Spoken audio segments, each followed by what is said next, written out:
Ya saya baca ini karangannya Syekh Nawawi karena tadi kata Mbak Firjon ngaji itu harus sama orang bersanad. Saya ini kalah sama beliau tuh berkali-kali. Secara nasab saya harus manggil Mbah. Secara silsilah ilmu saya juga kalah lagi. Saya sering disewani sama cucu-cucu Syekhona Khalil. Kiai Siddiq itu termasuk murid dekat beliau Syekhona Khalil. Kalau itu berarti kan Gus Firjon, Ahmad, terus Mbah Siddiq. Mbah Siddiq ngaji Syekhona Khalil. Syekhona Khalil itu pernah ngaji langsung sama Sayyid Zaini Tahlan. Berarti beliau dari Sayyid Zaini Tahlan itu baru generasi kelima. Sementara saya itu sudah ke-7 atau ke-6. Saya, Mbah Mun, Mbah Karim misalnya, Mbah Hashim, Mbah Mahfud Termas, Sayyid Abi Bakar Sato yang ngarangnya Anatul Talibin, baru Sayyid Zaini Tahlan. Berarti saya ke-7, kalah lagi. Tapi untuk jadi wali biasanya cepat saya. Karena syaratnya jadi mbah itu ngalah demi putu. Jadi kalau beliau ngotot, saya dulu Gusti, saya mbahnya. Wah itu mbah yang nggak baik. Pasti jatahnya dikasihkan apa? Cucunya dulu. Makanya Abdul Muthalib itu orang yang dapat wangsit, tapi yang jadi nabi itu cucunya. Jadi dalil saya banyak. Sebenarnya Abdul Muthalib itu sudah sering dapat wangsit. Karena saya bahasakan wahyu, Nabi yang protes, enggak nabi kok dapat wahyu. Tapi sebetulnya Abdul Muthalib itu masyhur. Kalimat-kalimatnya menunjukkan bahwa beliau itu sudah dapat wahyu kalau nanti cucunya itu jadi nabi. Makanya senangnya bukan main Abdul Muthalib sama Rasulullah. Putu seneng, mbah seneng putu. Jadi mungkin, jadi sampean enggak usah protes, Bu. Yang jadi wali kok cucunya. Betul. Dulu Mbah Hamid Pasuruan itu kalau Mbah Ahmad Siddiq ke sana, Mbah Hamid Pasuruan kalau manggil Mbah Ahmad Siddiq itu paman. Tapi pamannya minta ijazah ke ponaan. Apa ya gara-gara itu memang. Kalau itu masih berlaku, apa? Ngalah tadi.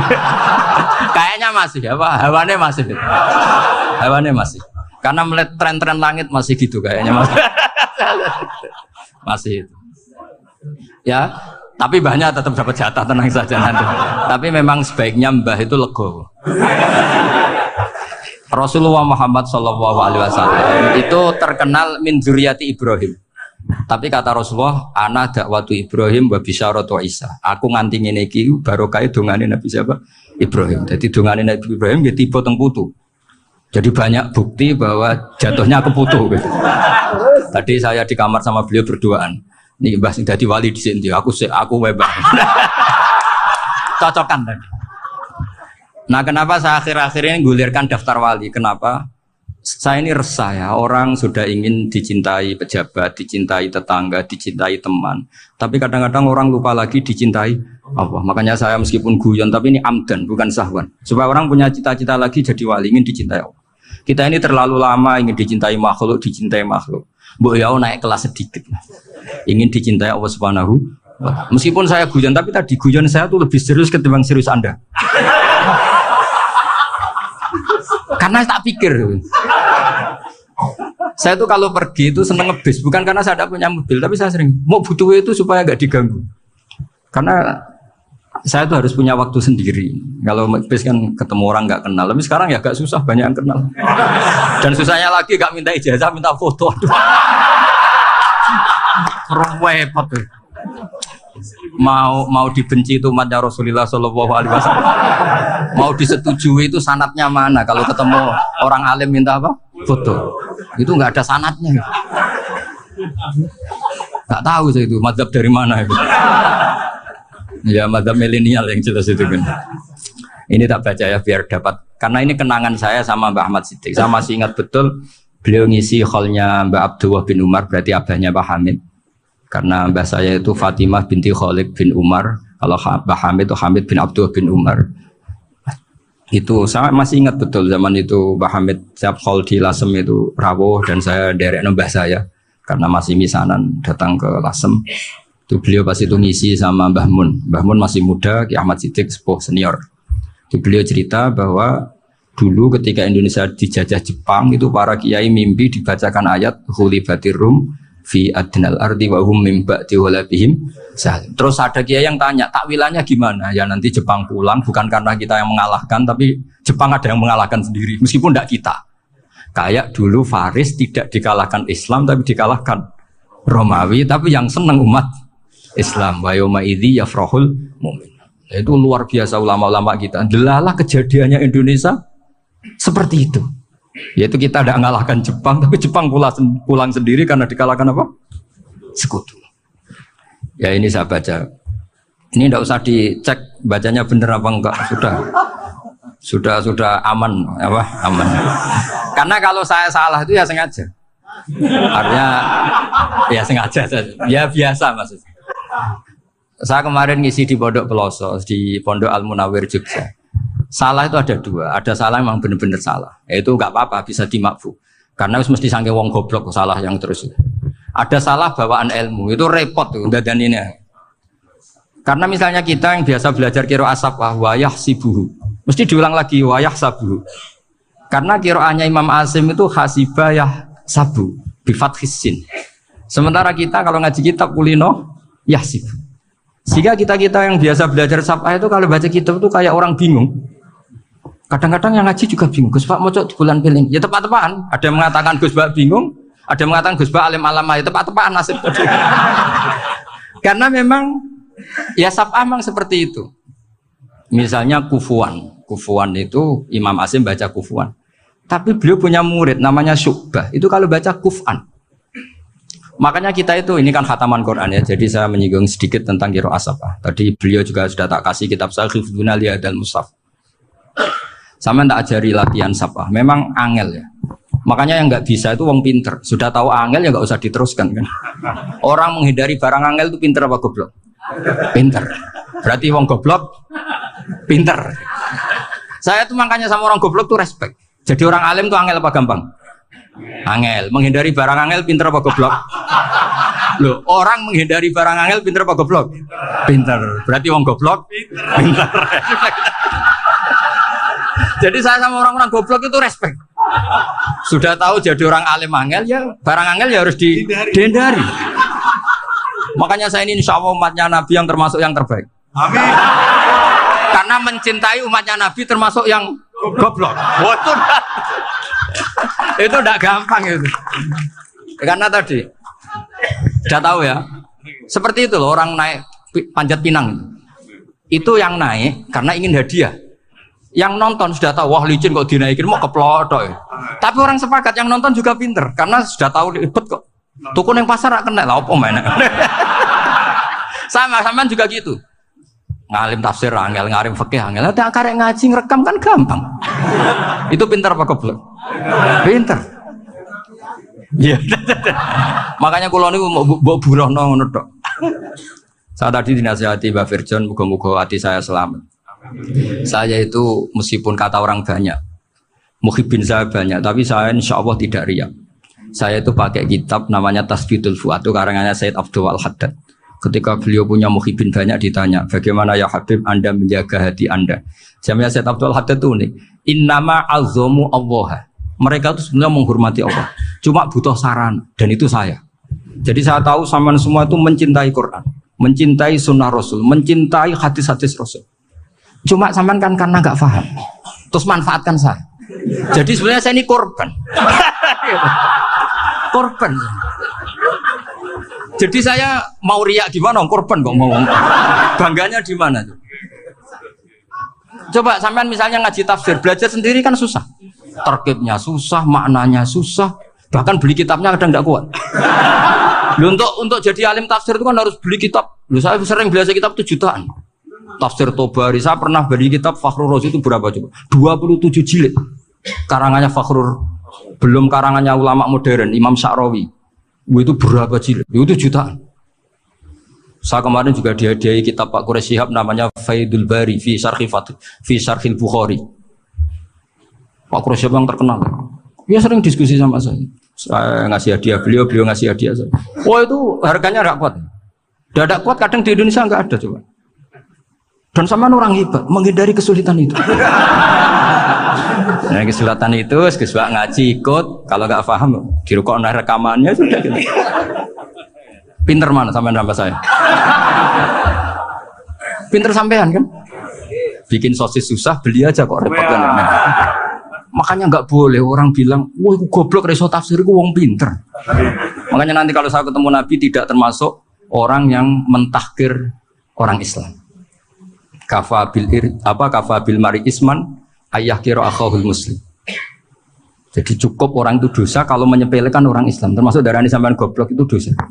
Caranya enggak darani goblok ya tadi di logika tadi. Alim itu angel, gendari angel itu pintar. Berarti wong bodoh pintar ya sudah. Gitu. Tapi tetap bodoh. Tapi ini satu cara untuk saya respect gitu. Coba orang yang ngaji tafsir saya banyak, mungkin ribuan. Itu sebetulnya mencintai Quran.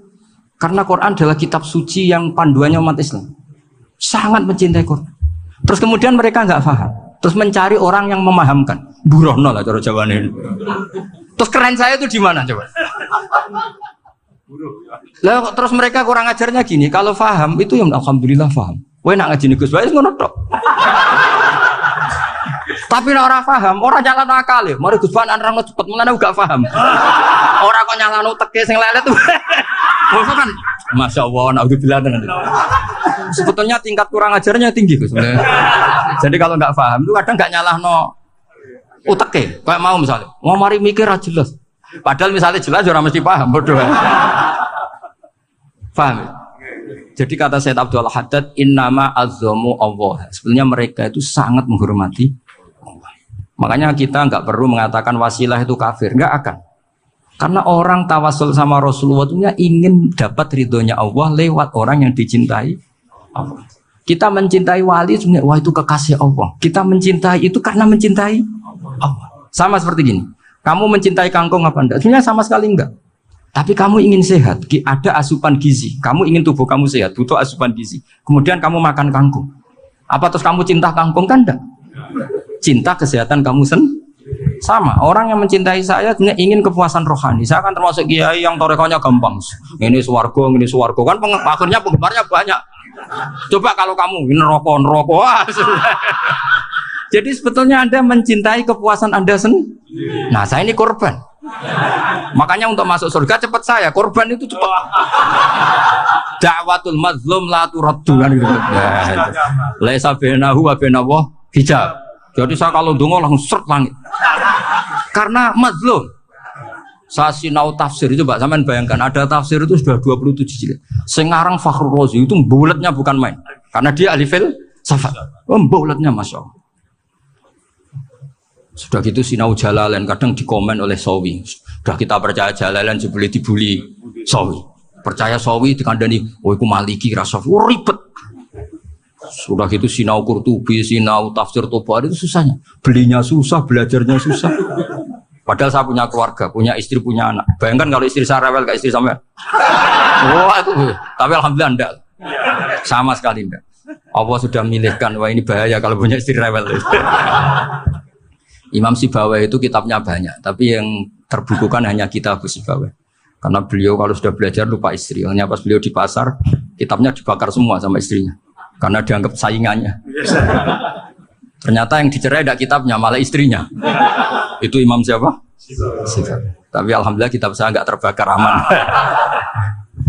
Saya teruskan ya. Jadi untuk menjaga riya dilatih innama azzamu Allah. Sebenarnya mereka itu menghormati Allah. Sehingga wasail itu sebenarnya nggak pernah jadi subjek pelaku utama, enggak. Tetap Allah. Sebab itu kata Sayyid Muhammad, kamu kok mengatakan wasilah itu kafir itu gimana? Ketika innallaha qad ba'atsa lakum taluta malika. Talut itu ya manusia. PD-nya itu apa? Inna ayata mulkihi ayyatiyakumut tabut fihi sakinatum mir rabbikum wa baqiyatum mimma taraka alu Musa wa alu Haruna tahmiluhul malaika. Jadi beliau PD itu kalau bawa sunduk semacam peti sakti, sing di situ ada baqiyatum mimma taraka alu Musa wa alu Haruna tahmiluhul malaika. Ya kayak semacam jimat. Tapi saya bukan mensyariatkan jimat enggak, karena nanti banyak penjual yang pembohong juga gitu loh. Cuma cerita, kamu tidak usah mengatakan kafir. Dulu Talut PD-nya kalau bawa sunduk semacam peti kesaktian yang di situ ada baqiyatum mimma taraka alu Musa wa alu Haruna tahmiluhul malaika. Sehingga Khalid bin Walid meskipun beliau sahabat dan menyaksikan wajah Rasulullah SAW, itu bawa sya'aratun min sya'aratihi Rasulullah SAW, bawa rambutnya Nabi. Perang kemana-mana itu diletakkan di pecinya. Nanti sama tanya lagi, masa pakai peci Khalid bin Walid itu? Wah panjang, sampai itu repot. Sampai tak warai ngaji usul fikih. Usul fikih itu kalau ngaji itu ada istilah tangkihul manat. Ini mesti ini wilayah yang kita bisa berdebat sama Mbah Firjan. Dulu itu musuh saya karena saya makili Anwar, beliau makili Peloso. Tapi tahu-tahu kalah tua terus saya mengundurkan diri. Di fikih itu ada istilah, ada tangkihul manat, ada tahqiqul manat, ada tangkihul manat. Tangkih itu kira-kira gini, lafadz hadis itu dibuang sekian untuk tahu bahwa itu madarul hukmi. Misalnya gini, tak beri contoh paling gampang. Saman harus paham, kalau nggak paham nggak pinter-pinter. Ja'a a'rabiyun ila Rasulillah sallallahu alaihi wasallam. Ya karena ini menghormati Mbah Ahmad Siddiq, saya orang alim, jadi ngaji ini tetap ada suasana alim. Ya harus ada suasana alim. Nggak perlu jadi orang alim tadi susah. Sudah ngindari susah itu pintar. Sudah itu aja. Jadi orang alim susah, ngindari barang susah pintar. Berarti orang tidak alim pintar. Nah, meskipun tetap sudah kita itu pegangi sampai mati nanti. Loh, jadi orang alim itu repot. Itu kata Imam Ghazali, kalau orang alim kalau mau masuk surga itu sama Allah nggak boleh. Kif, kamu nggak boleh langsung masuk surga. Coba cari umat kamu, syafaati dulu. Nah, saya takut nyari sampean nggak bisa kembali. Saya tidak punya rencana itu. Pokoknya mau masuk. Boleh sampean kuaduan, aduan balik raroh dewi, wah repot nanti saya. Berat jadi orang alim itu berat. Ya saya teruskan ya. Ada tangkihul manat. Ja'a a'rabiyun ila Rasulillah sallallahu alaihi wasallam. Faqala ahlaktu wa ma ahlakaka qal waqa'tu imraati fi nahari Ramadan. Ya sidang kita, saya ini rusak ya Rasulullah. Kenapa? Karena saya menjima istri saya fi nahari Ramadan. Terus kata Nabi, kamu harus bayar kafarah. Napa Nabi kafarah? Puasa 2 bulan. Wong baru 1 hari aja terjadi gitu kok disuruh puasa 2 bulan. Ya tidak kuat ya Rasulullah. Baru berapa hari saya puasa aja kecelakaan seperti itu. Apalagi kalau sampai 2 bulan. Tidak ya Rasulullah. Ya sudah kalau gitu kamu pertama ngasih makan apa? Idku rokobah kan pertama merdekakan budak. Tapi kan sekarang nggak ada budak makanya terus sekarang langsung puasa. Wah ini nggak bisa semua. Ya sudah ngasih makan orang 60. Kasihkan siapa ya Rasul? Ya orang fakir. Saya ini paling fakir. Di kampung saya ini orang paling fakir. Jadi mulai dulu orang fakir itu hubungan suami istri itu paling lancar. Mulai dulu. Makanya orang fakir itu anaknya banyak. Karena hiburannya hanya itu. Wong Ramadan aja. Coba mau ke ATM nggak punya uang, mau antri di bank nggak punya, mau apa coba? Itu mulai dulu. Ini sanatnya mutasil. Wah, akhirnya sudah sanksinya kan tadi ya idku rokobah atau puasa 2 bulan berturut-turut atau ngasih makan 60 orang miskin. Lalu kata ahli usul fikih, kata A'rabi dibuang, nggak menjadi catatan hukum. Orang kota pun kalau melakukan itu juga kena sanksi yang sama. Imro'atau juga dibuang. Andai kan itu dilakukan untuk amatnya juga ketentuannya sama. Nah sekarang perdebatan antara Imam Syafi'i dan Imam Malik begini. Sekarang pertanyaan gini, jima istri itu hukumnya boleh apa haram? Boleh kan? Lalu kalau ada orang tanpa udzur kemudian makan siang-siang, cara Imam Malik hukumnya sama, harus kena sanksi yang sama. Karena sama-sama hadku hurmati Ramadan bi ghairi udzrin syar'iyyin. Sama-sama merusak hukum Ramadan tanpa udzur syar'. Lu jima itu tidak zina. Kan hukumnya jaiz. Nah, sekarang makan hukumnya jaiz, harusnya juga kena ketentuan yang sama. Cara pikirannya Imam Malik. Nah, alhamdulillah Imam Syafi'i gak setuju. Wah, cara setuju repot. Bahkan orang-orang Syafi'i sudah punya khilaf, kalau gitu minum dulu. Iya, biar nggak kena. Iya, biar iftarnya pakai minum. Setelah minum baru jima kan. Ya. Ini sudah menyiapkan khilafnya. Ini khas Syafi'i ini, bongsong rekayasa hukum. Nanti bisa belajar jauh cara ngakali hukum. Makanya guyonan yang masyhur Gus Dur itu gitu. Ada seorang kiai atau Gus lah. Ya punya salah, namanya manusia kan punya salah, entah cangkruk entah apa, pokoknya punya salah.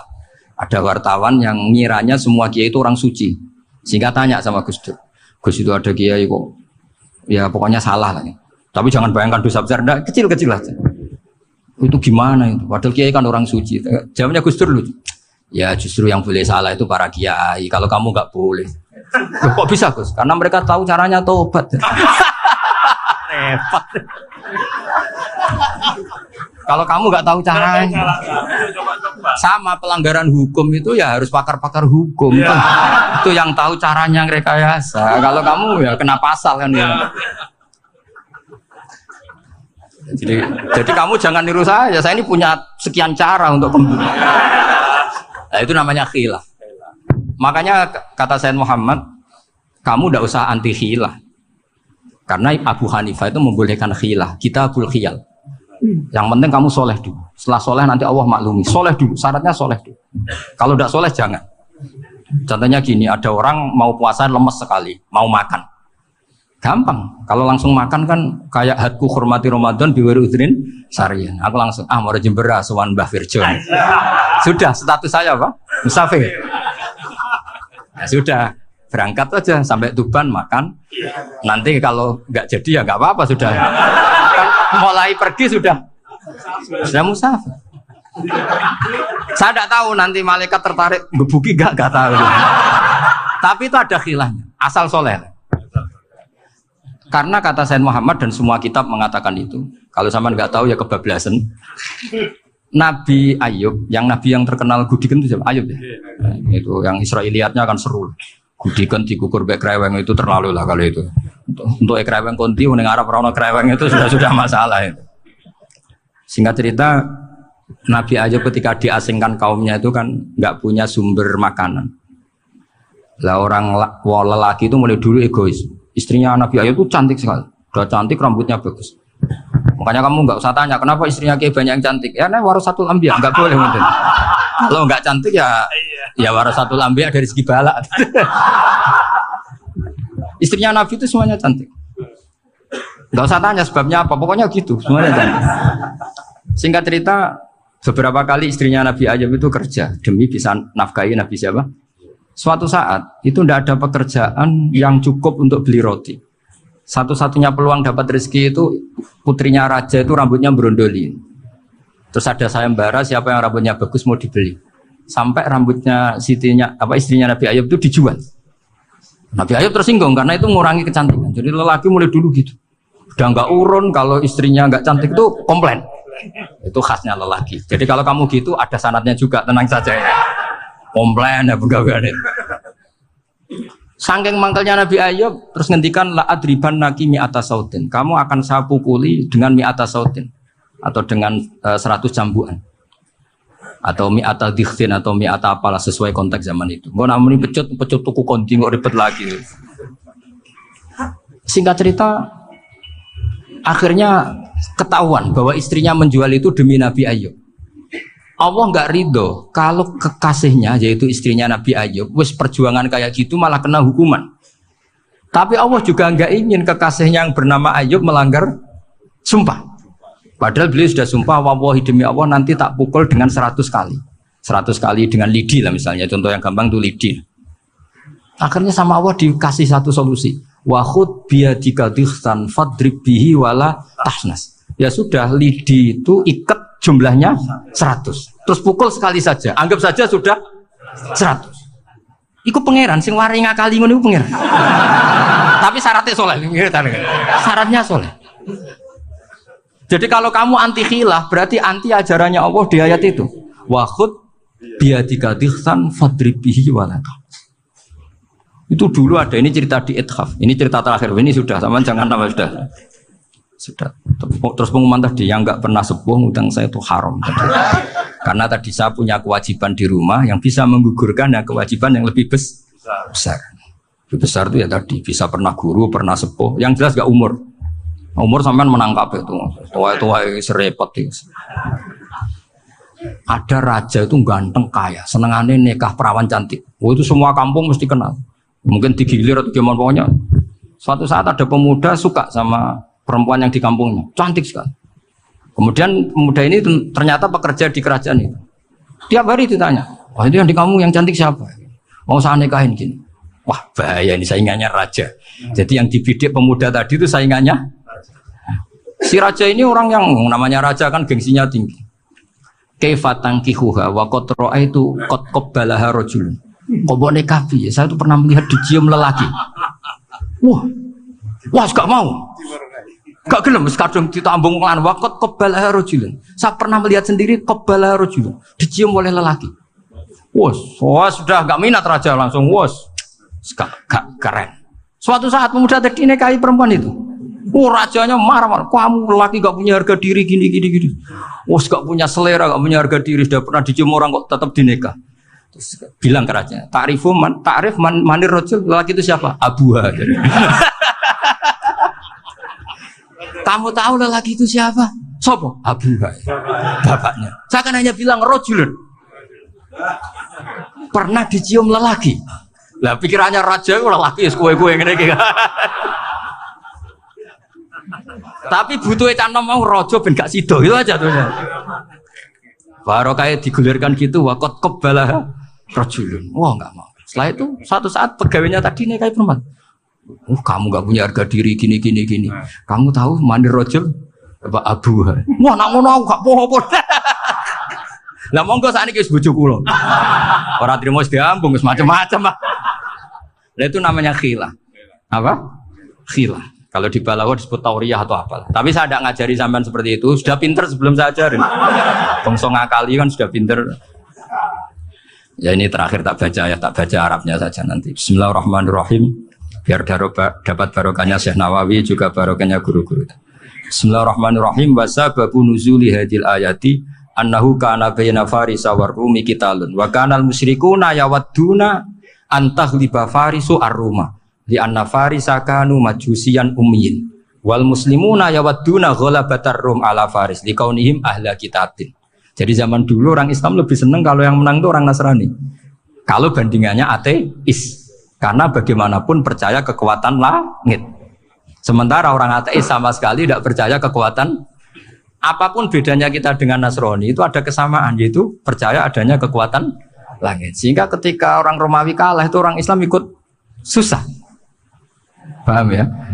Makanya ini tak baca biar sampean enggak macam-macam pikirannya. Fab'atha Kisra saat terusnya, ya pokoknya seperti itu. Akhirnya Rasulullah SAW berdoa lebih senang yang menang itu Rom karena ahli kitab.